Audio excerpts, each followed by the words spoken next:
Your body is your brain's home, and if you want your brain to be healthy, you have to be willing to take at least decent care of your body. There is no way around that reality, frustrating as it may be.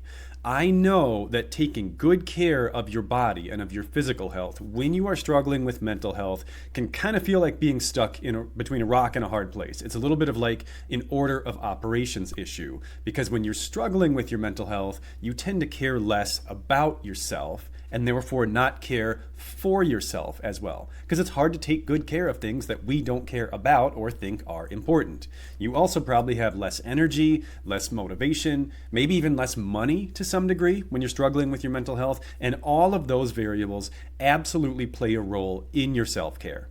My therapeutic style, my theoretical orientation, if you will, I don't necessarily have one that I use all the time, but the one I probably draw the most from is something called behavior activation therapy. Not a super popular choice, not really one of the mainstream ones.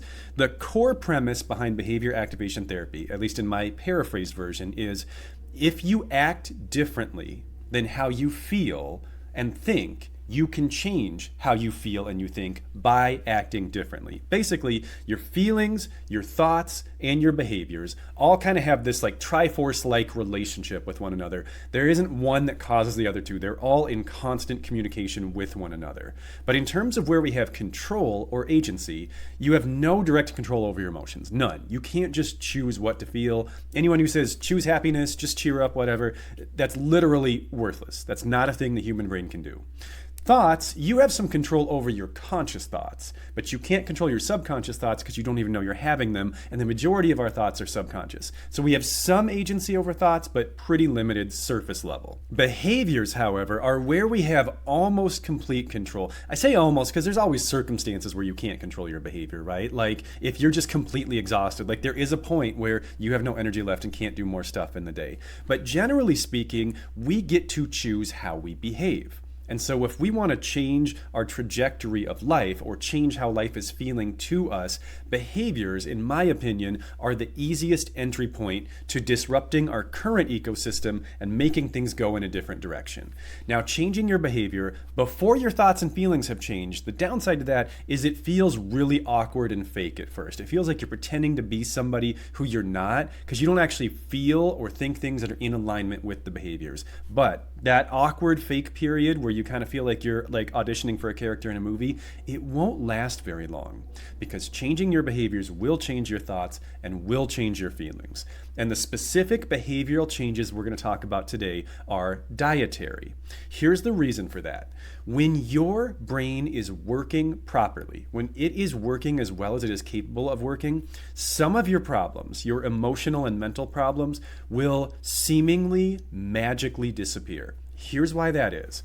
Your frontal lobe, the front third of your brain, has a number of functions that are critical to your mental health. Your frontal lobe is responsible for, among other things, regulating your emotions, which means basically dealing with the big feelings that come up and figuring out how to contextualize them, how to handle them, and sometimes even how to soothe them.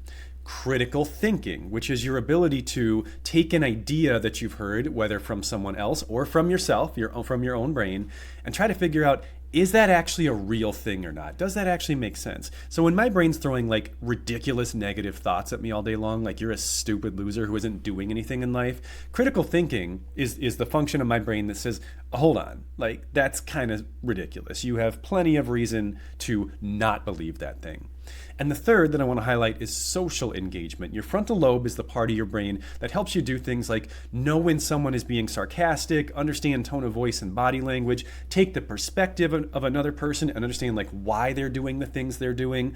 And social functioning and misinterpreting social things and like personalizing everything or thinking everyone hates us all the time, obviously a huge contributor to negative mental health states. So if your brain is taking care of those things automatically because it is, among other things, properly nourished, a lot of your problems, they just go away. And you don't even have to do any conscious specific thing during the day to make that happen.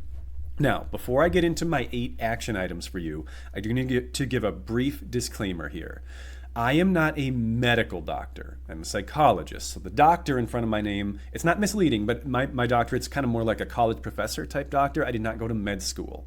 I am also not a dietitian. And so if you have a primary care physician or a medical doctor or a dietitian who is involved in your care because you have one or more physical health conditions that require you to eat in a certain way, those people outrank me. I am not qualified to make a meal plan for you or to tell you how you should eat. What I'm actually going to be doing here is basically just summarizing some research and some literature that says, in general, these are nutritional changes that human beings can make that will probably improve their mental health. But if you have a very specific medical or dietary reason to be eating in some very specific certain way, prioritize that over anything I say to you today, because I'm not that kind of doctor. So, my number one action item for you, and these aren't necessarily in order of importance, I will explain the order near the end. Number one action item for you is drink more water. Your neurons, the cells in your brain that control basically every single thing you do, they have fluid inside of them. Literally, they have water inside of them. And the amount of fluid inside of your neurons is somewhat impacted by your personal hydration level and fluid intake. Your brain cells, and therefore your entire brain as a result, literally does not work as well when you're dehydrated. And dehydrated doesn't mean like I have been in the desert for 3 days with no source of liquid. Dehydrated, it's a continuum, right? There's degrees of dehydration. You can be mildly dehydrated when you're not facing any adverse circumstances just because you like forget to drink water. And in fact, many people, probably most people, I haven't seen the research on that, are mildly dehydrated just because they just don't do it enough. Dehydration can cause hormonal imbalances that impact neurotransmitter functioning. The neurotransmitters are the chemicals in your brain, not the cells, but the chemicals that allow the cells to talk to one another. And there's hundreds of neurotransmitters. I don't know all of them, but 3 that you have probably heard of before are serotonin, which helps you feel calm, relaxed, peaceful, at ease. Norepinephrine, which regulates your physical functioning, including things like your appetite and your satiety levels, which tend to be all over the place when you're struggling with your mental health. Your sleep cycle, which also tends to be all over the place when you're struggling with your mental health. And dopamine, which is the reward chemical that causes us to feel like joy or pleasure or motivation or achievement. All of these can get out of whack if your water intake is not sufficient for your physical health needs. Hormonal imbalances can also affect your autonomic nervous system functioning. Your autonomic nervous system is what controls things like your heartbeat, your breathing, your digestion of food, your muscle tension, and it has 2 branches of itself, sympathetic and parasympathetic.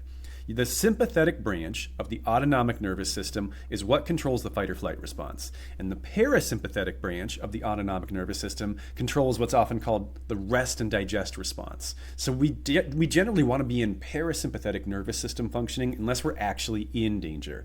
And most of us who have a lot of stress or anxiety or things like that, or PTSD is another big implicator, have chronic sympathetic nervous system activation. And as a result, we constantly feel nervous, on edge, out of breath, shaking, sweating, scared. And dehydration can be a contributing factor to excess autonomic sympathetic nervous system functioning. So drinking water literally can make you feel more calm and relaxed. I know that sounds crazy, but this is a real thing and you should try it out. Dehydration can negatively impact your quality and quantity of sleep, which is another physiological contributor to our mental health.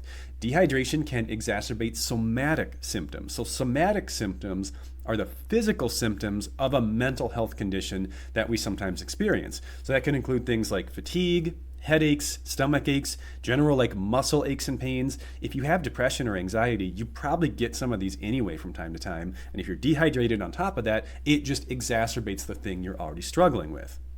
I read a study just the other day, 3,000 people, pretty robust study, found that there was a significantly higher risk of depression in individuals who drank 2 or less cups of water a day compared to those who drank 5 or more. The actual guidance, like the exact number of not number of water, I was gonna say number of water, the exact amount of water you should drink, it varies depending on what you read, where you live, your physical activity levels. I can't give you like do this exact number, but generally more is better. I don't think there's really like an upper limit. I mean, you don't need to drink 5 gallons a day, but it's as long as you're consuming a reasonable amount of water, it is going to have a positive impact on your mental health. Very decent chance that it's something that you will actually notice. Now, water is a little bit flexible here. You don't literally have to like go to your sink and get a glass of tap water. Anything you drink that is primarily H2O can work here. So like Gatorade, Powerade, sports drinks, stuff like that, that can be fine. Tea is just water with leaves in it. It literally is. Some people have those like shaker cups where you put mint, citrus, whatever. All of that is fine.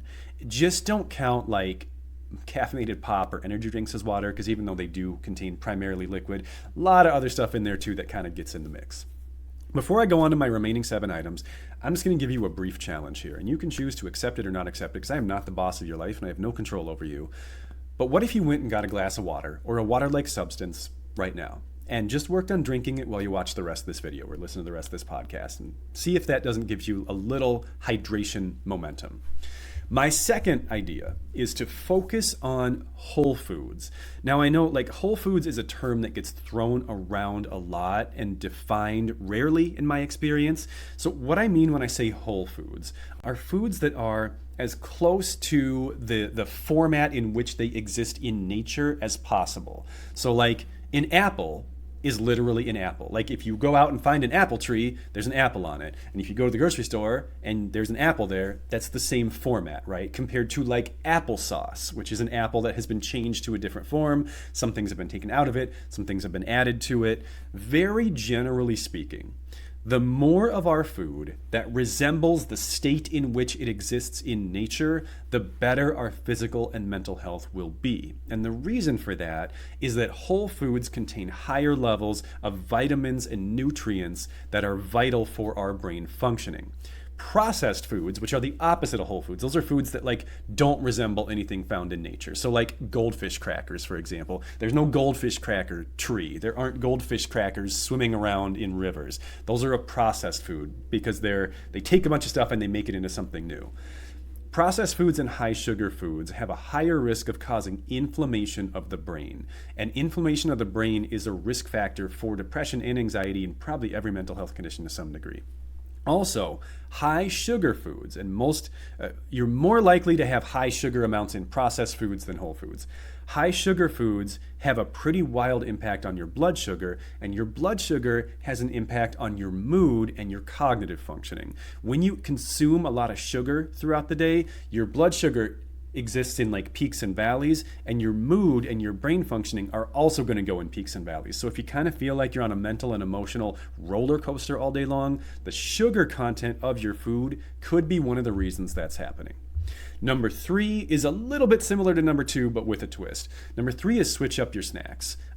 If you don't snack at all, it kind of a mixed bag, but like most people do. And generally speaking, if we have long periods of time between our meals, which most of us with like jobs and stuff probably do, snacks can be a really beneficial way to keep your brain functioning between meals to make sure it has adequate caloric energy to function on. That being said, most of us, when we snack on simple carbohydrates. So again, crackers, chips, sweets, stuff like that.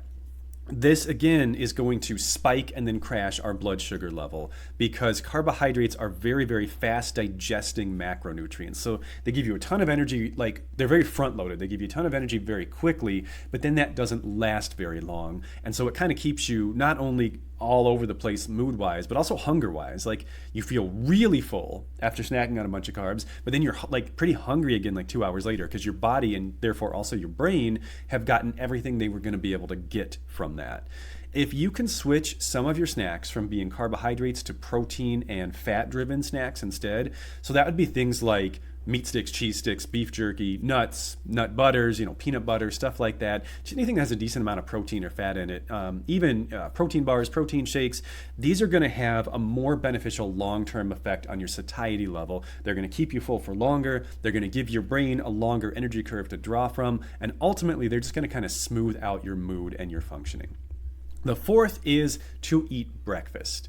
When you go too long without eating, your brain shifts into sort of a low power mode, similar to like the battery saving mode on an electronic device. Everything slows down, everything gets a little dimmer, and it just doesn't function as well.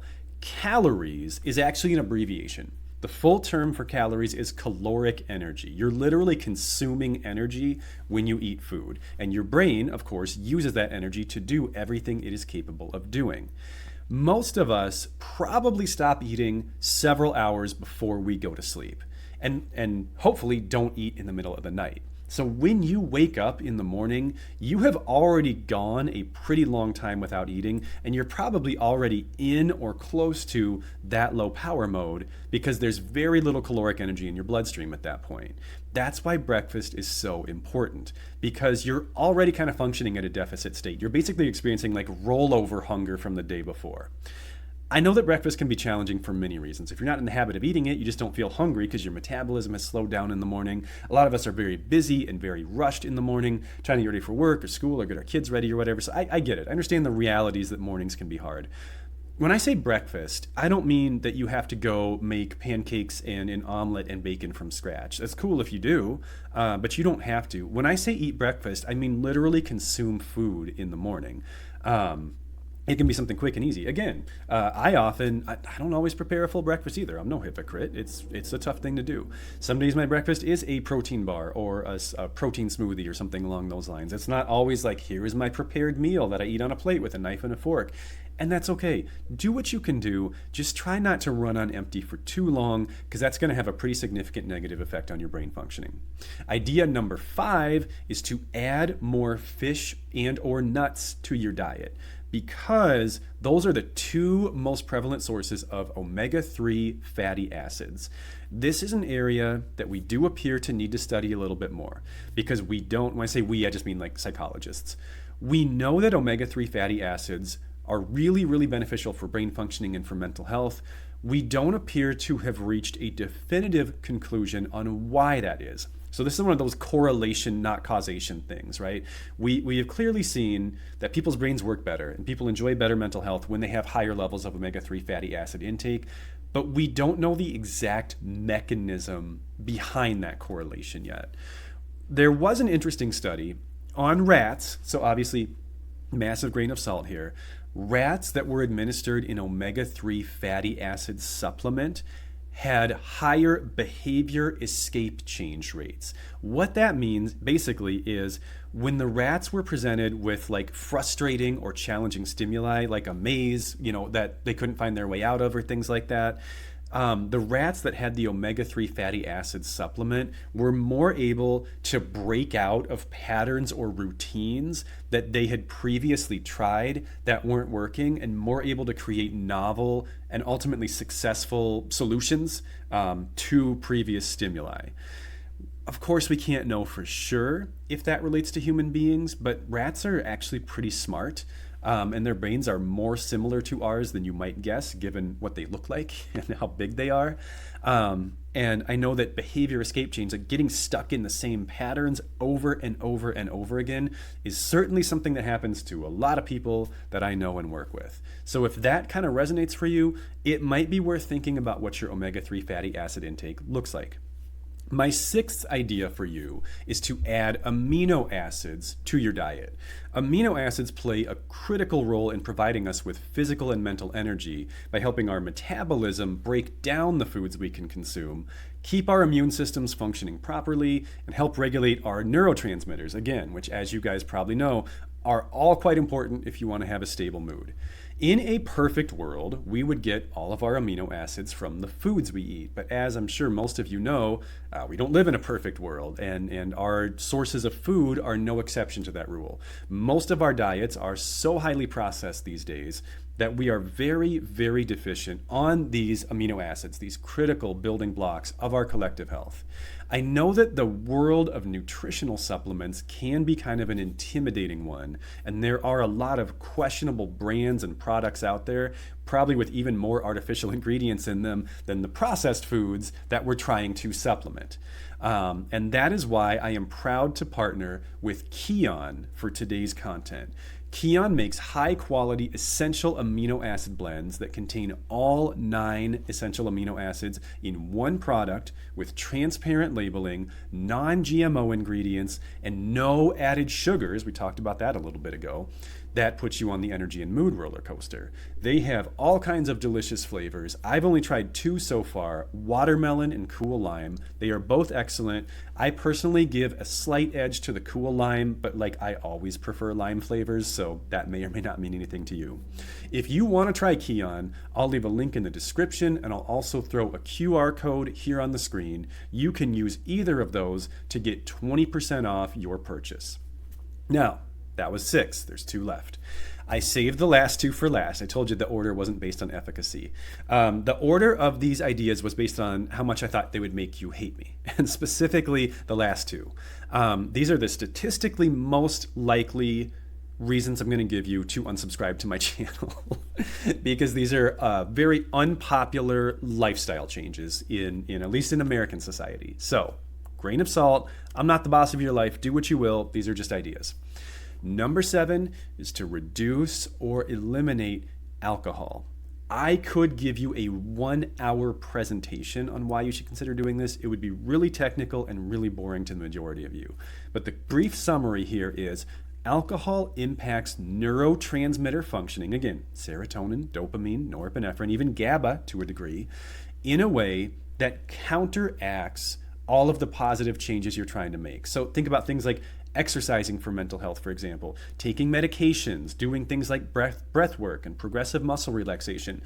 All of these changes pull your neurotransmitter functioning in one direction. Alcohol pulls it in the other direction.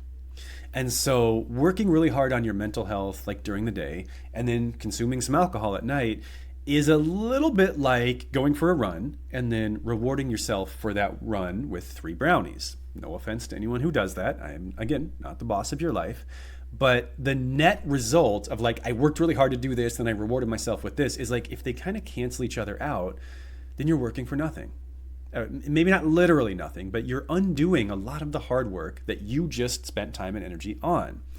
In addition to that, you, of course, to some degree have to deal with the hangover. Most people do not have their best days when they are hungover.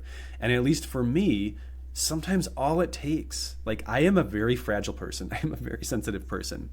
Sometimes all it takes is one subpar day to spiral me into a depressive episode. And so I try to limit my risks for subpar days by making sure anything controllable. Sometimes it just happens. It's not like you can prevent every bad day. But I do everything I can to prevent myself from having those days. And one of the things I do, again, not a hypocrite, I practice what I preach, I do not drink alcohol. Basically ever. I've probably had 3 drinks in the last 5 years. No joke. It's just not really a part of my life and my mental health, for me personally, are better for it. I'm going to re-quote a Dave Ramsey quote that I use fairly often, and I'm repurposing it because he's talking about financial health with this quote. But if you want to live like nobody else, you have to live like nobody else. Most, again, Americans, I only know my people, most Americans drink too much. And most Americans aren't very happy and aren't functioning at a super high level in life. So if you want to enjoy a quality of life, a quality of mental health, a level of contentment, and a level of emotional stability that most of the people around you don't have, you're going to have to do some things differently than what those people do. Alcohol, I think, is a really good choice for an area to consider not being normal in. It has gone well for me. Number 8, probably even less popular than number 7, is to reduce or eliminate caffeine. Again, I could bore you to tears with the scientific reasons for this. I'm going to give you just 2 really critical ones that I think are the highest value here. The first is that caffeine as a stimulant is a general brain functioning agonist. So an agonist means works with, rather than an antagonist is works against. A brain functioning agonist, which is what a stimulant is, means that whatever your brain is already doing, an agonist makes it do more of that thing. If you are having a lot of negative self-talk, a lot of low self-esteem ideas that are contributing to your depression and your low self-concept and your low self-worth, caffeine will increase them. It will increase the volume and the frequency of those thoughts. If you are having a lot of catastrophic thoughts or doomsday thoughts about your life or your relationships or your future, caffeine will give you more of those.